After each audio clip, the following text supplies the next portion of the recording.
Olá, queridos irmãos, amigos, que a paz e a graça do Senhor Jesus Cristo e de Deus Pai esteja com todos vocês. Nós temos ultimamente feito alguns vídeos, algumas gravações, falando um pouquinho sobre o final dos tempos, né? Que nós entendemos que já estamos nele e que as coisas estão acontecendo numa velocidade grande, né? E nós podemos e devemos estar refletindo sobre isto. Esse vídeo eu pretendo falar um pouco sobre Mateus 25, se você puder até estar com a sua Bíblia aí perto para acompanhar, né? Nós falamos bastante sobre Mateus 24, em que Jesus fala sobre os sinais que antecederão o que nós chamamos exatamente a grande tribulação, um período de grande sofrimento, né? E esses sinais a gente chama de início das dores, dores de parto, né? E comentamos vários deles, falamos sobre a segunda vinda de Jesus e queremos dar andamento exatamente sobre esse tema. Em Mateus 25, a palavra de Deus nos ensina Jesus profetizando sobre três grandes sustos que existirão na sua volta. E a gente tem que estudar isso para que nós não sejamos pegos de surpresas, né? A palavra de Deus fala para a gente vigiar, para a gente orar, para a gente estar atento, para não sermos pegos de surpresas. Então, a primeira coisa que acontece em Mateus 25, já falando da volta de Jesus, é sobre a parábola das 10 virgens, né, que começa no capítulo 25, versículo 1. Então, são 10 virgens, 5 prudentes, que tinham óleo, tinham o Espírito Santo, que estavam preparadas para a volta do noivo, para o casamento. Na verdade, a tradição judaica na época era uma noiva que era acompanhada de virgens que ficavam aguardando o noivo. E aqui nós temos no verso 6, mas à meia-noite ouviu-se um grito: eis o noivo, sai ao encontro dele. Ou melhor, saí ao encontro dele. Então o noivo chegou, elas estavam aguardando, o noivo chegou. E dessas 10 virgens, que a gente chama de 5 prudentes, estavam com óleo nas suas lamparinas, quer dizer, estavam preparadas, porque ele chega à noite, meia-noite, e elas vão ao encontro do noivo. E as outras 5 não estavam preparadas, né? Elas não tinham óleo. Então, elas são como que lançadas para fora, elas não entram na bodas. E no verso 13, Jesus diz: vigiai, pois, porque não sabeis o dia e nem a hora. Depois dessa parábola, existe a parábola dos talentos, que diz aí no verso 14, também, Mateus 25. Pois será como um homem que ausentou-se do país, chamou seus servos e lhes confiou os seus bens. A um deu 5 talentos, a outro 2, a outro 1, cada um segundo a sua própria capacidade, e então partiu. Isso significa Deus, o Espírito Santo, dando para nós dons. Nós temos dons. E o objetivo de Deus é que nós multipliquemos os nossos dons, né? Cada um tem dons diferentes. E nesse caso aqui, nós vamos ver que o que recebeu 5 talentos conseguiu angariar mais 5 talentos. E o que recebeu 2 talentos conseguiu angariar mais 2 talentos. E o que recebeu 1 talento, ele enterrou, porque ele ficou com medo de que o Senhor, se ele perdesse o seu talento, o Senhor iria castigá-lo, né? Então, no verso 24, chegando por fim, o que recebera um talento, disse o Senhor, disse, Senhor, sabendo que és homem severo, que ceifas onde não semeaste, ajunta onde não espalhaste, receoso, escondi na terra o teu talento. Aqui tens o que é teu. Veja, ele não perdeu, ele está devolvendo. Respondeu-lhe, porém, o Senhor, servo mau e negligente, preguiçoso, né, significa, saibas que ceifo onde não semeei e ajunto onde não espalhei.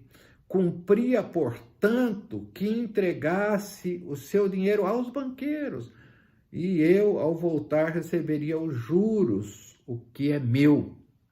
Tira-lhe, pois, o talento e dá-lhe quem tem 10, porque todo o que tem se lhe dará e terá em abundância, mas o que não tem, até o que tem lhe será tirado. E o servo inútil lançai-o para fora das trevas, ali haverá choro e ranger de dentes. Veja, nós precisamos estar atentos nessa volta de Jesus, né? O talento que ele nos deu, o dom que nós temos, graciosamente dado por Deus. Ele nos capacita para fazer certas coisas na obra de Deus, né? E se nós não estivermos fazendo, a gente pode ser pego de surpresa. E o terceiro susto, que eu quero me deter mais, eu acho que esse é o fundamental de todos, está no verso 31 em diante. Alguns chamam assim de grande julgamento, mas não é ainda o juízo final, né? O juízo final vai acontecer mais para frente ainda. Aqui eu creio que é um juízo assim intermediário, não sei definir bem o que é isso, né? Mas diz assim, quando vier o Filho do Homem na sua majestade, e todos os anjos com ele, então se assentará no trono da sua glória. Então veja, aqui já houve a segunda vinda de Jesus. Jesus chegou, voltou, né, sentou no seu trono, e aí vai começar o julgamento das nações, e todas as nações serão reunidas em sua presença, e ele separará uns dos outros, como o pastor separa dos cabritos as ovelhas, e porá as ovelhas à sua direita, mas os cabritos à esquerda. Então dirá o rei aos que estiverem à sua direita, quer dizer, as suas ovelhas, vinde benditos de meu Pai, entrai na posse do reino que vos está separado desde a fundação do mundo. Agora, veja por que essas ovelhas vão estar ao lado direito de Jesus, do rei, né? E ele vai dizer, entrem no reino do meu Pai, tomem posse do reino do meu Pai. Porque eles vão praticar 6 coisas, olha que interessante. E é muito bom a gente avaliar, quando nós estamos aguardando a volta, a vinda do Senhor, quanto nós estamos praticando essas 6 coisas. Primeiro, porque tive fome, 1, e me deste de comer. Tive sede, 2, e me deste de beber. Era forasteiro e me hospedaste, 3. Estava nu e me vestiste, 4. Enfermo e me visitastes, 5. Preso e fostes ver-me, 6. Então perguntarão os justos, Senhor, quando foi que vimos com fome te demos de comer? Ou com sede te demos de beber? Quando vimos forasteiro, estrangeiro, né? E te hospedamos? Ou nu e te vestimos? E quando te vimos enfermo ou preso e te fomos visitar? O rei respondendo-lhes dirá, em verdade vos afirmo que sempre que o fizestes a um desses meus pequeninos irmãos, a mim fizestes. Então, aqui o texto está dizendo, né, que o amor a Deus é maravilhoso, né? Primeiro de tudo, amar a Deus acima de todas as coisas, mas amar ao próximo como a si mesmo, diz a palavra de Deus, né? Não é uma questão, assim, de nós sermos grandes adoradores, devemos ser, né? Orar muito, devemos orar muito, né? Devemos sim. Entender e estudar a palavra, devemos sim orar e estudar a palavra. Mas se nós não praticarmos o amor, queridos, de nada vale. Quer dizer, a palavra de Deus diz que nós somos salvos pela graça. Isso através da fé. Isso é um dom de Deus, né? Não vem de nós, para que ninguém se glorie. Mas a palavra de Deus diz também para nós praticarmos as boas obras, que foram preparadas antes da fundação do mundo. Então, aqui nesse caso, nós, vamos colocar aqui nós, né? Estamos praticando as obras, né? Porque a fé sem obras é morta, diz a palavra de Deus. Não tem valor a fé sem obras, né? Então aqui diz, porque tive fome e me deste de comer. Veja que momento que nós estamos vivendo agora. Pessoas passando fome, a televisão está falando isso, está mostrando isso, né? Que os jornais mostram isso, que tem famílias passando fome. Isso ao nosso redor, tem gente passando fome. Veja, se a igreja se mobilizar, não haveria fome. Se nós somos mais de 40 milhões de evangélicos, quase 60 milhões de católicos, como cristãos, quase 100 milhões, a igreja poderia sustentar o mundo, mas nós sustentar o Brasil, desculpa, mas nós não devemos ficar pensando, a igreja deve fazer isso. Aqui está dizendo, né? Ele vai separar ovelha dos cabritos, né? Então, o que eu estou fazendo para minimizar a fome? A igreja está dando cesta básica. Que lindo! Mas e você? O que nós estamos fazendo, né? Então, é importante isso. E quando a gente fala em fome, fala em sede também, né? Nós estamos dando de beber, né? As pessoas precisam de beber. Forasteiros e me hospedaste. Veja, nós temos hoje, eu vejo aí nas ruas,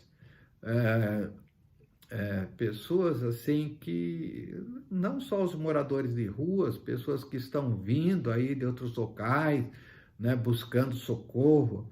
Às vezes a gente passa batido diante dessas pessoas, né?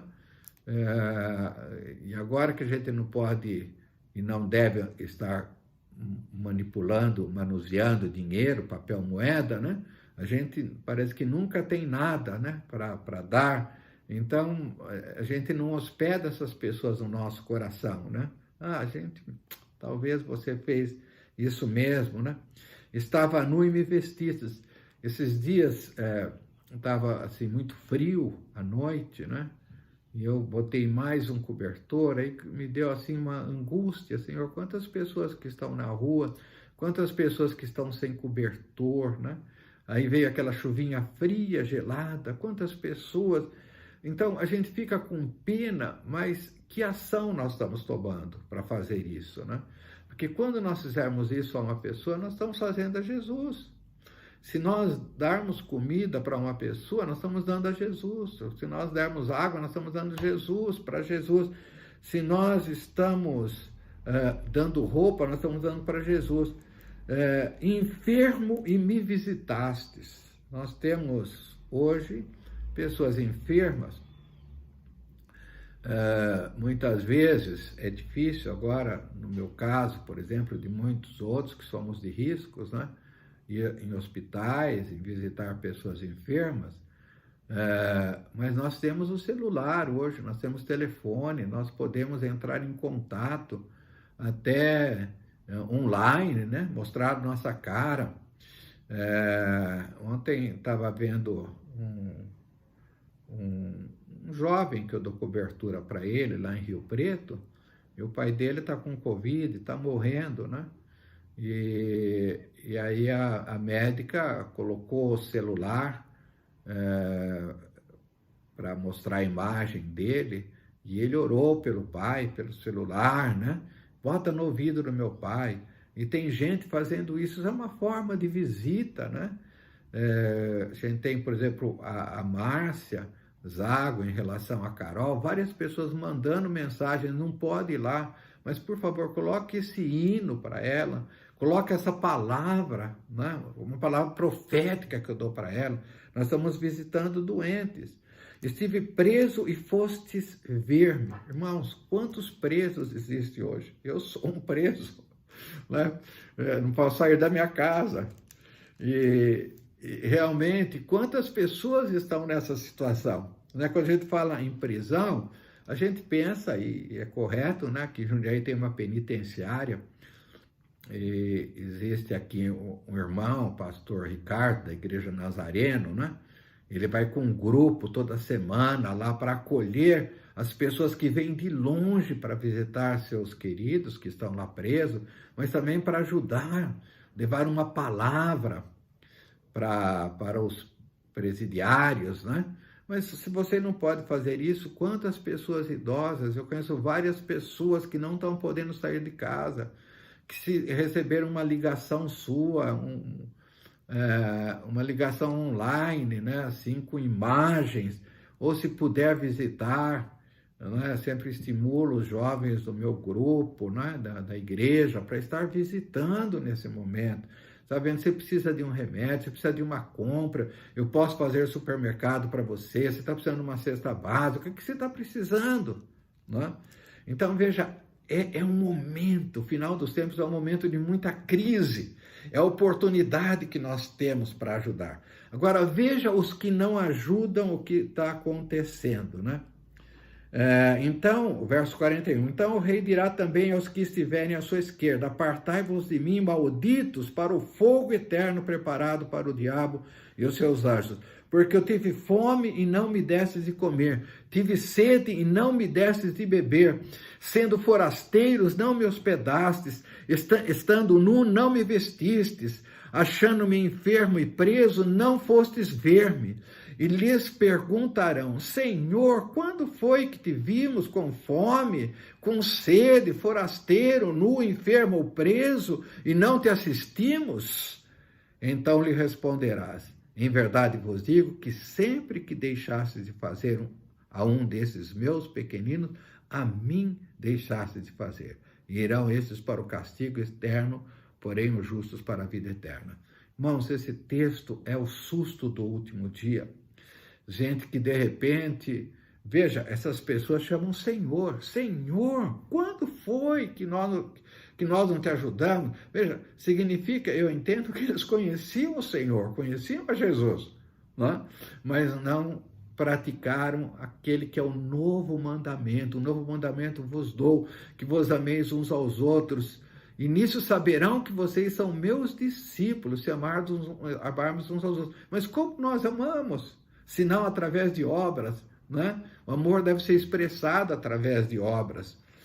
E então, que a gente esteja preparado para esse final dos tempos, né? A crise que nós estamos vivendo é muito, mas cabe a nós, cada um, fazer sua partezinha. Não significa que você tenha que fazer as 6 coisas, né? Mas talvez você está levando alimento, talvez você use seu carro para levar alimentos, talvez você olha no seu guarda-roupa, pega as coisas, roupas, né?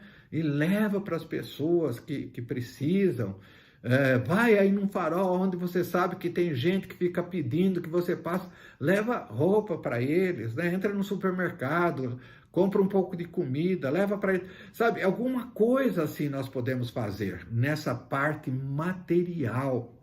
Então, que nós sejamos preparados, vigilantes, que nós estejamos atentos, né? Quem está atento é porque tem o Espírito Santo está falando com óleo, né?